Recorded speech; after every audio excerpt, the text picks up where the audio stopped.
What's going on, y'all? Thanks for checking in the Khaliis Take. You know what to do. Hit that like, subscribe button. Also hit that notification bell just so you can get the newest and the bonus content first. But hey, let's just go ahead and jump right in. I was reading Clipperholics.com and a couple other sites as well, but I was mainly reading that one specifically. And what I came across was them talking about the fact that Norman Powell, could he be a starting point guard for the Clippers? Could he run the point, run the offense basically for the Clippers? Will he basically have a level up in that situation? And basically what I got out of it was there was a suggestion made that, he would be able to run the offense efficiently. If you read the site and everything that they give you, the insight they give you, on that specifically, it basically just, tells you how, there's a possibility that he would be running the offense as the guard, for them. Now, me personally, I definitely think that Norman Powell will more likely just, come off the bench or, whatever the case may be there. But if he does happen to be in the starting lineup, and for some odd reason, if Ty Lue actually puts him in the starting lineup to be the starting point guard, I'd be shocked. Because, of course, we all know Norman Powell has a skill set to run an offense because, he can pass fairly decent, but he can also get you a bucket at any time. And he does it usually he shoots efficiently too from the, from the field. And see, the thing with Norman Powell is that you can say there might be, the common denominator between him and, Reggie Jackson and John Wall. Honestly, Norman Powell shoots better from the three-point range. And see, the fact that the Clippers are planning, based upon what Ty Lue had said about a week or two ago or something like that in a video. I also made a video and then spoke on it a little bit, but along with Ty Lue said about wanting the Clippers to go small and play small all season, pretty much for the most part, and go play small ball and be effective at it.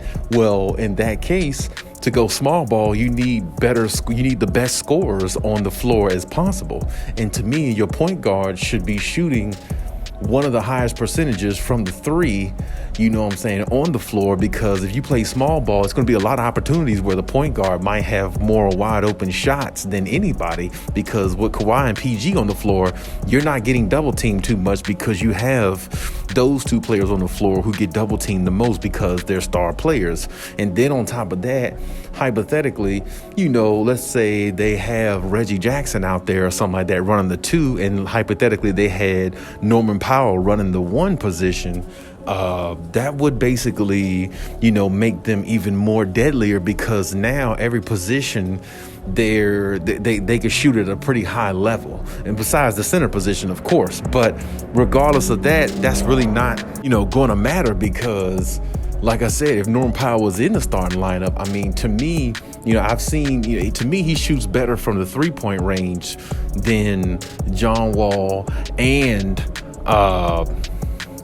Reggie Jackson. So with that being said, it's almost as if, the Clippers, really they have, and this is the thing, the Clippers have so many weapons and so many toys to play with. It's really unfair, all the talent and toys they have to play with, compared or amongst, most teams in the NBA. So, they pretty much can, they're pretty much versatile in every position. The only position I feel like they might be less versatile in might actually be, that center position. And even still, if they're planning on playing, small ball, it's really not going to affect them too much, because they got so much, good, star power in other areas where it'll definitely fizzle out for them. It'll definitely, pan out for them in a good way. They still could find a lot of success with the team that they have and the way they're constructed. So I would be shocked if Norman Powell was in the starting lineup,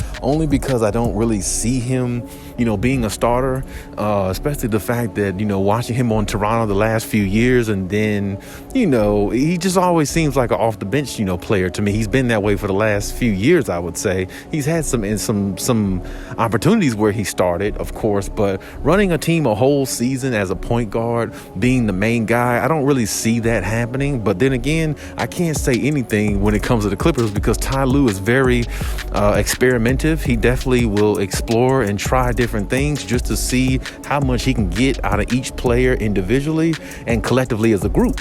So if need be, I can see Ty Lue making a vast decision like this if he feels that this will definitely better the Clippers going forward, better their chances going forward. And I will say, if they did have Norman Powell in the starting lineup, like I said, to me, he shoots the three a lot better than Reggie Jackson and John Wall, especially John Wall. He definitely shoots better than John Wall. John Wall's more, downhill attack point guard where he's going, 100 miles an hour to the basket from one end of the court to the other. And then, Reggie Jackson, he can knock down the three. He's always been a little bit better at the mid range to me, breaking people down, breaking defenses down, getting to the basket with creativity and craftiness. That's the way I look at Reggie Jackson. But when I think about Norman Powell, I think about a player who is a higher percentage, shooter from three, very good percentage shooter from three.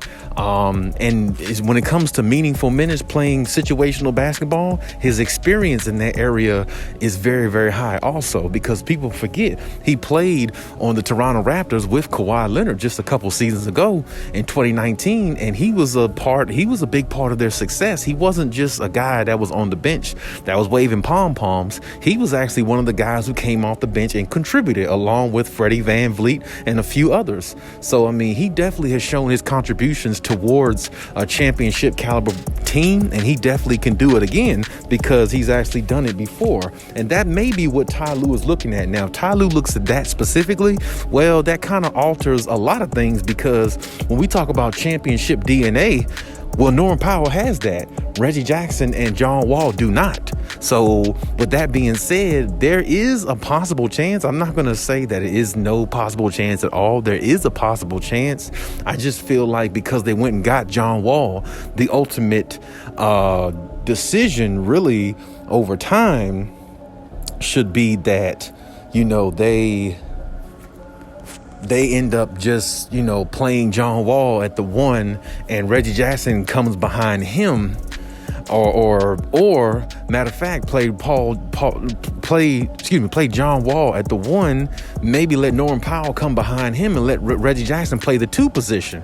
It could be something like that, or, who knows how Ty Lue is going to implement that. But that's definitely, a couple scenarios there. But either way, that's not a bad scenario. But as I said before, honestly, it doesn't really matter who they put in the starting lineup or who comes off the bench. It just shows how much this team is well-rounded, how talented they are all around the board. Whoever starts and whoever doesn't, there's still production coming from both ends, from both sides, which means the starting lineup, you have production in the point guard area, and off the bench, you'll have production in the point guard area, depending on how they use Norman Powell. But either way, it's going to work, I believe. And either way, I feel like the Clippers will, prosper in their journey either way. But I would be shocked if Norman Powell got the starting position over those two.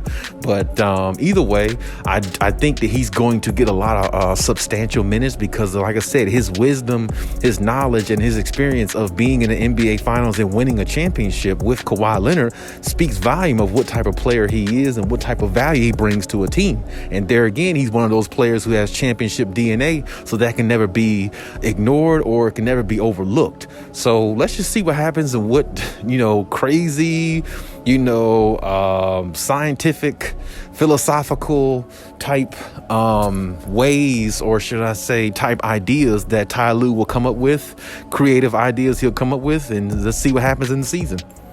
But hey, that's my take on everything. Leave any comments in the comment section. Check my other videos if you haven't. And hey, Khaliis out.